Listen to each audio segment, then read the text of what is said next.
Assalomu alaykum hammaga. 2026-yil 2-fevral Andijon viloyati Baliqchi tumaniga mol tarozimizni olib kelib berdik.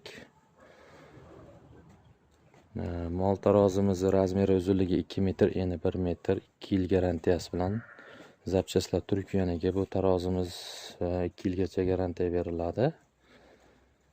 Shundan keyin chiqib ko'rsatib bering-da. Tabaqni chiqaring. Bu tarozimizning afzallik tomonlari shuna deylik, mol qo'yib chiqqanda bitta sifir qotadi, mana ko'rib turganingizdek. Aka, qabaqa yuring. Mana tarozida deylik mol tortsangiz ham qimillab turganda sifir o'ynamaydi. Mana ko'rib turganingizdek bitta signalda qotadi. Aka, bu tarozi ma'qul keldimi sizga? Ha, xudo xolasa tarozi yaxshi ekan. Hamma yo'g'ini tekshirib oldik. Tarozi zo'r ekan.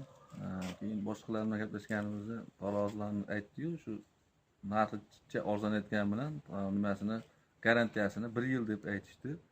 Keyin bu turk firmaga qarashlik uchun o'sha sizga murojaat qildik. Xudo xolasa tarozi bizga yoqdi. Hammalarga shu tarozi tavsiya qilib qolamiz.